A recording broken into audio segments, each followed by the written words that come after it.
What is happening today, my more squad? We are back with episode 22 of Talk More Sports, hosted by me, your main man, Hudson Moore. All right, y'all. So it has been a crazy week 4 of the 2025 NFL season. We had some pretty great matchups, some pretty solid matchups. Unfortunately, with some injuries going down, but you know what? We got a lot to discuss about that. So with that being said, we're just gonna dive right into it, all right, y'all. So one of the games I want to talk about first: the Kansas City Chiefs versus the Baltimore Ravens. Whew, man, Chiefs 37-20. The Baltimore Ravens are 1-3. 1-3.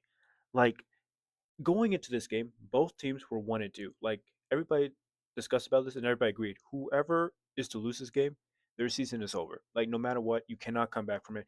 I mean, maybe miraculously, you never know, but there's a good 99.9% chance that your season is just done. You're cooked. The Ravens are 1-3. I'm gonna say it again, 1-3. Lamar Jackson, Derrick Henry, the defense they have, and yet they're 1-3. It's so unfortunate. And you know what? I'm just gonna say it right now. With the absence of Mike McDonald now being the head coach for my Seattle Seahawks, it truly has shown how much of a great defense coordinator he truly is in the league, how one of the best he is. Because look at the difference that Baltimore Ravens defense looks now the past 2 years compared to our Seahawks defense the past 2 years. This defense is atrocious. It looks god awful. I mean, seriously, this defense is the worst in the NFL. Period. You cannot convince me otherwise. And the worst part is they have a defense that should be top 5. It should be a top 3 defense in the league. Going into the season, I looked at all the best defensive teams going into the league. I had Baltimore, Denver, Seattle, Philadelphia, and I would probably say Minnesota Vikings. I would say those are probably the top 5 defense I saw going into this. Ravens don't even look like a top 10 defense. They are letting a team average score 33 points. 33. Now I get it. You don't have Roquan Smith right now. Marlon Humphrey's out. I get it. You are a little depleted, but still, you're allowing a team to put up 33 on your asses. That's crazy. And then to top it off with Derrick Henry and Lamar Jackson, are they having a fumbling circus right now? I mean, seriously, they are fumbling the ball every single game. Every single game since week 1 up until week 4 now. They have fumbled the ball every single game. Every single game. 3 times for Derrick Henry, both 3 games in a row. And then just this game against Kansas City Chiefs, Lamar Jackson fumbled the ball as well. And I'm thinking they are in a fumbling circus freak right now. What is going on? And then Derrick Henry, I get it. Maybe they're a little cautious with him having 3 in a row fumbling circuits, but still, he is tied for 24th right now in the league with the most carries. 24. You are Derrick King Henry. This dude is a future Hall of Famer. One of the best running backs I've ever seen in my lifetime. And I know for a lot of people, same as well. Knowing the size and the muscle mass, the speed, the quickness, the power, everything. And this season, you're tied 24th in the league for most carries. 20. You are King Henry. I don't care how many times this man fumbles the ball. I don't even give a rat's ass. You are Derrick Henry. Give that man the ball. There were so many times where I saw them on third and short, and they didn't give the ball to Derrick Henry. I don't know if they don't trust him anymore or they're just cautious about him fumbling the ball, but no matter what, it's Derrick Henry. You give him that freaking ball. That's the reason why you extended him over this offseason. You extended the man because before then you only had him on a 1 year contract, but no, you extended him through this offseason for this exact reason. You give him the ball. Man, I feel so sorry for Baltimore fans out there. I mean, seriously, it's so unfortunate because we already knew how god awful Lamar Jackson and the Ravens are in the postseason. We knew that was going to be their biggest cliffhanger, right? Because we see how great they are in the regular season. We see Lamar Jackson. This dude, like numbers wise, performance wise, has to be probably one of the best we've seen in the last 10 years. I mean, as far as like what he does in the regular season, we got Patrick Mahomes, we got Josh Allen, we got Joe Burrow. I get that, but what we see from Lamar is on a whole nother level. Like just him alone can create so much havoc that you don't really see a lot. So what he has done since his rookie year in 2018, you've never really seen it before. Like how efficient he is just in the regular season. But the postseason, that's his downfall. And so now going to this year, where all the expectations were high, where a lot of us thought they were Super Bowl contenders, potential Super Bowl champs, now your defense is practically near bottom of the entire list, and your offense does not look like know what they're doing. Derrick Henry's having not the best season. Lamar Jackson, obviously not. But it's just so unfortunate. But yet Lamar still puts up MVP caliber numbers, though. He could still win the MVP potentially with the numbers, but may not actually because now you may not even make the postseason, which is so unfortunate because you were dealing with playoff struggles. Now you're dealing with regular season struggles. And yes, I get, like I've said, you lost Roquan Smith, Marlon Humphrey's not back. I get that, but still, there's no excuse for these Baltimore Ravens. So it's really unfortunate for the Ravens, seriously, and for the Chiefs. Now that they're 2-2 and they just beat the Baltimore Ravens, I mean, it's open now. Like they actually have a chance to win their division and make it into the playoffs, and we know how great they are in the playoffs. So the Chiefs season is still live. Chiefs Kingdom, baby, you're still in it. You are unfortunately still in it. Unfortunately, they still have a chance, and I hate to say it, but you know what? It's the Chiefs. They find a way. Unfortunately, they find a way, and it makes a big difference when they have their playmakers back. With Xavier Worthy being back his first time since Week 1, it makes a big difference when you have a playmaker to help him out. Because Travis Kelsey is just not the old Travis Kelsey, right? So having a guy like Xavier Worthy, also without Rasheed Rice too, who's not back yet. So again, having somebody like Xavier Worthy, you just have that playmaking ability, have those big time plays, big time throws. Like yeah, so having Xavier Worthy back makes a big difference. So it looks like the Chiefs. They got something going now. Let's see if they can continue with. Let's see if this is actually something where they could potentially make the playoffs, and who knows? What would it be? Their ninth, 10th straight AFC championship? I've honestly lost count. There's just been so many times. So many. All right. Next big one. Jaxon Dart's first game appearance as the New York Giants go up against the Los Angeles Chargers. When we think about Jaxon Dart, we had this whole conversation. Everybody's talking about it. Why do we keep Russell Wilson in? They're 0-3. Jaxon Dart, you picked him in the first round, number 25, 26 overall. Like, you just give him his season debut, see what he can at least do. And you go up against the Los Angeles Chargers, and you beat them. You beat the Los Angeles Chargers. I forget I think the final score was 21-17, if I'm not mistaken, 21-17, right? But still, you beat the undefeated Chargers, who are currently number one in the AFC West, and you beat them. Jaxon Dart had himself a pretty nice game. 100 QBR, I would say about 50, 60% of completions. 65. I think it was 65 completion percentage rating, one TD, zero interceptions. Like he looks solid. He looks solid with running with that ball. Like he could definitely make some big plays. But unfortunately, Malik Nabers is out for the season with a torn ACL. A torn ACL. Malik Nabers. This dude was on a trajectory to be a top 5 wide receiver in the league. Top 5. This dude's only his second year. Not even halfway through his second year. And this kid was already going to be a top 5 receiver. And he goes down with a torn ACL. We have to really study MetLife Stadium in New York. We really have to study that stadium because we've had too many great players gone down with injuries. Malik Nabers now, Odell Beckham Jr.'s, Aaron Rodgers, Saquon Barkley, and that's just a handful of great players. And there's so many others. They need to change that field. They need to change that field immediately. It is ridiculous. What is going on here? Seriously.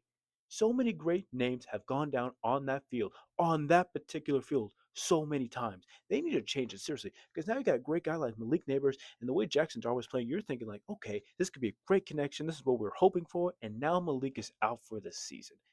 This dude had 1,400 receiving yards last season as a rookie. A rookie having 1,400 receiving yards. Now, don't get me wrong. We saw that with Jamar Chase, Justin Jefferson, right? Don't get me wrong. We've seen that in the past. But knowing that you're a receiver going into the New York Giants with who your quarterback last year was, Daniel Jones, who at the time, nobody really thought much of him.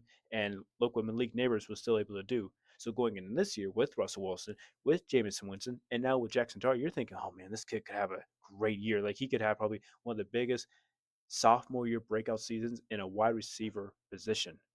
And he goes out with a torn ACL. It's unfortunate, man. And I feel for New York Giants fans because if I was a Giants fan, I would literally be crying of both tears of joy, but also sadness, knowing like we could actually have a potential future with this QB. But now we don't even get to enjoy that this season because now our star receiver, literally our best player out on the field, is out for the season. And again, with a 20 ACL, things are unpredictable. You just truly never know. Now, thank goodness he is young, so maybe it can heal up faster. But sometimes things just happen. So it really does suck. It does. But congratulations, Jaxon Dart, on his season debut with the Giants against an undefeated team, a very respectable undefeated team, who, in my opinion, I think is a top five team in the league right now, and they get the win, but at such a big cost, at a huge cost. But you know what? Hopefully, this could at least give Giants fans something to look forward to. Just something, just a little bit of something. Not a whole lot, but like you know what? You may actually have a QB now. You may actually have a QB. We'll see. I don't know. But the big story: Sunday Night Football. Micah Parson returning to Dallas Cowboys as a Green Bay Packer. Going to this game after the first quarter, I think it's safe to assume that for me and everybody else out there who knows the game of football and watches the game of football, we all thought that the game was over after the first quarter because it looked like a dominant performance by the Green Bay Packers on both sides of the ball. But man, once Dallas got the fumble recovery right before the first end of the first half, and they got that touchdown immediately to George Pickens, I'm like, yo, we we might have a game. This second half, we might have a freaking game. And boy, did we. We had a great game. I mean, seriously, this second half probably had to be one of the best games in the 2025 NFL season so far. This was such a great game. A little bit like the first week Sunday Night Football with Buffalo Bills and Baltimore Ravens. I mean, it was such a great game, and nobody expected. We all expected the Packers to run right over the Dallas Cowboys. I expected this to be like a 30 plus point blowout. But boy, Dak Prescott, George Pickens having the game of his season right now. Seriously, like this was his breakout game of the season with the Dallas Cowboys. He had a great game. George Pickens seriously balled the F out. And Dak Prescott looking like freaking Joe Montana out there just slinging that ball all over the field.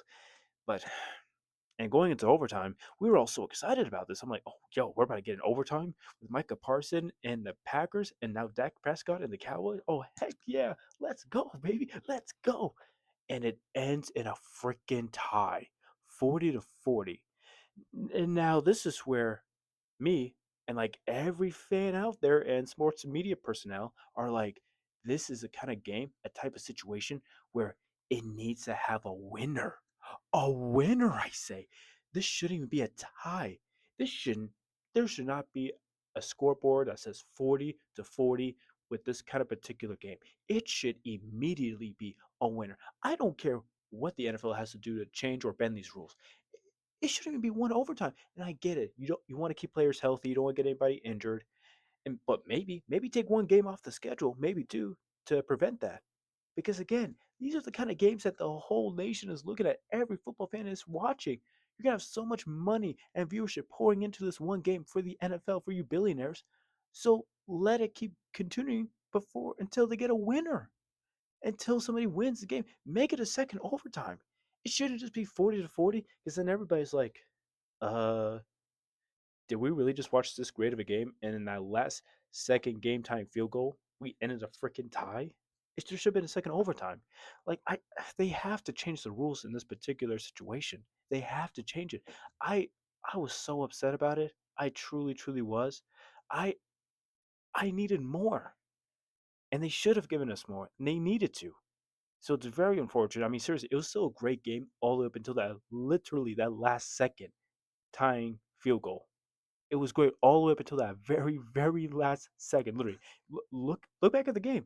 There was literally 1 second on that play clock, 1 second on game time right before he kicked that field goal. 1 second. So it literally was 1 second.